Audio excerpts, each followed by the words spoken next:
Okay, let's do it with style this time. Hey everybody, AcedTyler here. Welcome back to Let's Play Rayman 2: The Great Escape. In the last episode, we struggled and I died, but came back after going through Sanctuary of Stone and Fire. Got the second mask. God, it's over. I don't even want to think about it anymore. In this episode, we're going to enter the Echoing Caves. And this one, thankfully, I will have to consider is a breather level, because thankfully, you know, for when it's over in the video itself, it's not long, so, like, this will definitely be the last time we will ever go through the long levels like those anymore. Well, maybe except for the last level, but it's not really as insanely long as, place. But yeah, here we are, Echoing Caves. We have these two little sections here. So for the first section, and also you want to watch over that pyre that'll just immediately come at you. Also, you just saw there. Rayman just missed that lump that was on the platform. Like, Rayman, you could have just gone to that lump, and you know, you just beat the cutscene just me. Yeah, you see that lump over there? Because like you saw in the cutscene that Rayman was just walking off, and it didn't even bother to use his helicopter to get to the lump. He could have just gotten that, you idiot. Ugh. But anyways, so for this level here, there's these two little sections. This one, as you can see, you have to find 4 switches to open the door that the pirate just went in during that cutscene. And they're hidden in each of the areas. I kind of lose my way here because I don't really remember that much for the level layout. But anyways. Well, pleased to say that I've finally sober enough. All I needed was just some sleeping. So now I'm back in action. Now I'm in full control of myself, and God, the fuck did I even do the other night? But yeah, it's over. We don't have to go through that shit anymore. God, that was quite the trip. But yeah, that was, so yeah, you know the whole story of that. So yeah, Sanctuary of Stone and Fire, it sucks dick. It was definitely my low point, and I had such a struggle. I had such you know, memories for that place, you know, during my teenage years. But you know, you've heard of that while I was not so much sober, very much. At least I didn't really get a hangover though. But yeah, for this level, thankfully, it's kind of more of a it's more of a breather level, I would say. But well, for this recording that I did, I kind of lost my way there, but you'll see a little later on though. But this level kind of did give me a hard time for a little bit. So yeah, so now we have, most importantly, we have 2 of the 4 masks, and we just have 2 more to go. So, I guess it's fair to say that would mean that that we are now at the second half of the game. I mean, might as well be, because for one thing, we have about over 500 lums out of the 1,000. Sorry, 999 lums. And also about 40 of the over 40 of the pirate cages out of the 80. So yeah, 40 pirate cages out of 80, 500 alums, and then 2 masks. So yeah, we're basically at the second half of the game. So yeah, we're halfway there. So yeah, we're getting pretty good at this, and it's only like how many episodes? 12 episodes in. Wow, I'm actually doing this pretty fast now. Well, you know, just my kind of style for the for those Let's Plays, or for those episodes that I just you know. Just do one video for each level because of how the game would have to be saved, of course. You do want to be careful around the platforming as well, because it's going to be a bit more precise, and it's kind of distracting with the rain effects on the screen. It's like it looks like more intense than rain. It's because like it's almost like pouring waterfalls or something like that. But that's what it's supposed to be. It's just rain. So yeah, you have to like do or just focus much more on these. The entirety of the area is just merely just smiley lums that they're gonna get. So you'll basically, there's just like 4 of those. So you'll just hopefully leave this area or this section with just 20 lums in total for your total lum counter.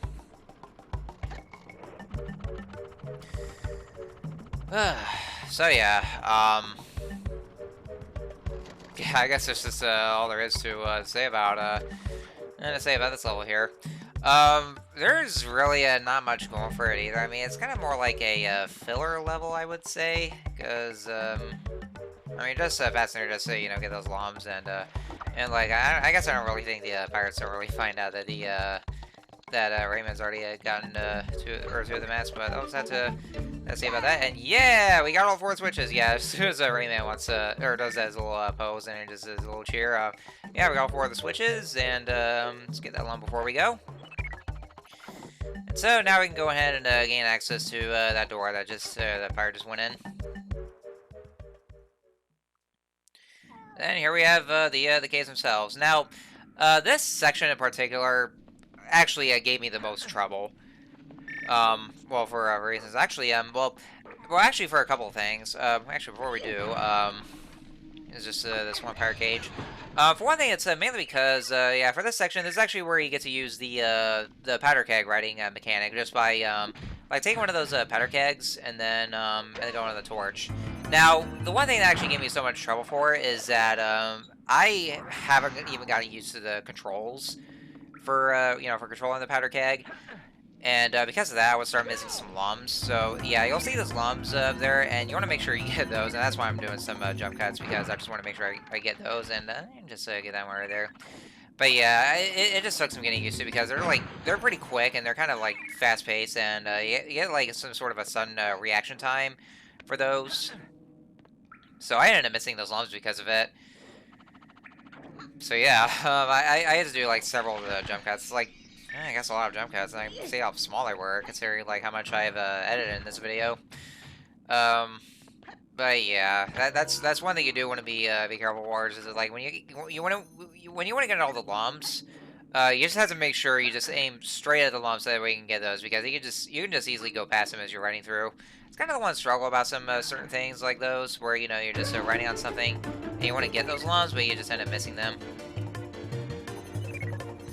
And there's oh yeah, and I also missed that one there, and yeah, I also crashed into those columns there. Now, before we go any further, first we want to do is go to the section, and what is over there? The Fairy Glade. Oh, look at that! We're going back to the Fairy Glade. Hell yeah! Yep, ladies and gentlemen, we are now back at the Fairy Glade. Now, if you recall, yeah, we're actually in an entirely different area. So, if you remember when we visited the Fairy Glade for the first time, and we saw there was that one pirate cage that we could not reach at all, and there was no way to get to, and so therefore we had to finish the level just by not getting everything because of that one pirate cage that was inaccessible to us. Well, this is actually where you get to go to that area. So, like, later on, once you get to Echoing Caves, you just go there, and then you just get one of those interconnected levels there. So you go in there, and then that's actually the only way to gain access to that section of the Fairy Glade. So that right there, you'll be able to get to that pirate cage that you couldn't get, and you just missed. And so that's where we'll get to do that. So over there, we'll actually be able to fully complete the Fairy Glade, for reals this time. So yeah, it's actually a good thing that they decided to, just include that. Although I will say it is very weird, because like out of all the levels, this is like the only level like that in which you had to go in there from another level, and then and that's how you get there, just to get that one thing that you miss. It's very, very weird like that. Because I know, like, a couple of the games, like, in Banjo-Kazooie, where you can't really get that last Jiggy and Freeze Easy Peak until you get to the against the boggy race, and so you have to get to the next level, like in Gobi's Valley, to get the running shoes, because you actually need the running shoes for the second boggy race to get that last Jiggy. And same thing with Donkey Kong 64, where like you do the first rabbit race in Fungi Forest, but then you can't really get the golden banana. Well, as far as Lanky's golden banana. And so you have to get to Crystal Caves to get to the move, and then go back just to get that. So it's weird like that. I know Banjo-Tooie does a lot more. Actually, I would say it's very similar to Banjo-Tooie, where, with the whole concept of interconnected levels, or you just go to another level from the other. Alright, so we'll just knock out that same pirate, and then, so, there it is. There's that pirate cage that we missed. So let's nab that, and so, now we have it. Now Fairy Glade is officially finished. It's all done. We did it, folks. Now, I actually did get lost trying to find my way back into the Echoing Caves, because, like, I completely forgot that there's that hole in that chair where the pirate was sleeping. So I actually very much got lost and I could not figure out where the hell I was supposed to go. But then I literally had to look up a video guide to see where it was, and I was like, oh, it was right there. Yeah, I feel like such a dumbass for that. Because I actually looked up the walkthrough. Well, actually, or at least on the PC version. Well, of course, I mean, you know, it's actually well, it'd be fair to still look at the PC version because like it is literally the same as the N64, just with more polished graphics and the updated sound quality. That aside, so this is actually the other reason where the Echoing Caves gave me so much trouble when I recorded this. Biggest problem being is that it's too fucking dark in here. Well, I mean, you're gonna see it just enough on your screen, but I'm talking about like on my TV because of the way my screen resolution is. I mean, it's usually set to normal because I mean I'd rather just have it normal anyway. But because of like I don't know, probably because of how I connected my hop hog to the TV, and then also I think probably because of older hardware like the N64. Then because of that, my screen resolution is a little bit darker, and so it was so hard for me to see where I'm going, just because of how dark it is. And I kept I was trying to make sure like okay, where exactly am I going? Like I couldn't even see where I was going. I just couldn't see where I was trying to platform, and so I couldn't even make out like exactly where I was going or like where I was gonna jump onto. And it was it's actually this is definitely one of the more like one of the more anxiety-inducing levels, because of it. So I was getting like pretty nervous about, oh god, I just really want to make sure I have some good footing on the platforms because I didn't want to follow my death in this well, I would say this kind of poisonous toxic water or whatever it is. It kind of looks like nuclear water or something like that. I don't know, but yeah, it was just so hard to see on my my course. That's why I struggled a bit with having to get through just because of how dark it is. But I mean, it could be just the connection to my hop hog, which just lowers my screen brightness or the screen resolution. But that's just one of the struggles of just recording this, and it just made me nervous because of it. Just to make sure like I have a good footing on there. Because I couldn't even tell for shit, like, if I was just standing on something. It's like, where's the platform? Am I right there? And, yeah, I can hear from the taking of the clock that you just want to hurry and get over there to use that powder keg. And I missed that one lump, so I had to just, yeah, every time I do that, then, of course, I would have to just crash into a wall. And so just start from the beginning, so that way I can just get the lumps I potentially missed.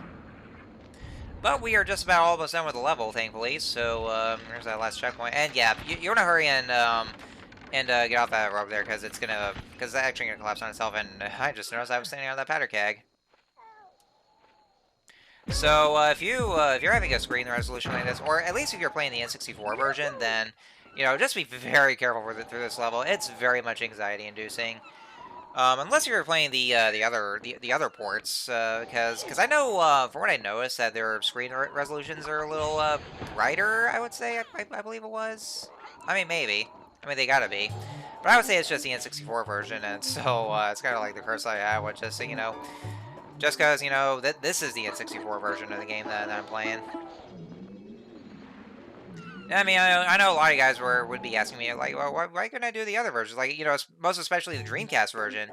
Well, I mean, I could have, yeah. I mean, it is definitely the definitive version, and I guess maybe the PS2 version or the PS2 remake, but, but that's, well, because out of all the ports it has, since, like, so many, I actually did at least I want to go to the N64 version, because, I mean, it's the version that I have, but I actually did want to play the game in its original form, because it's, the original version.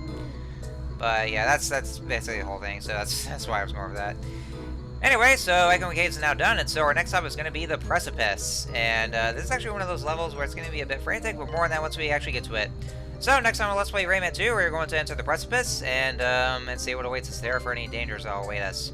So until next time, see you guys later.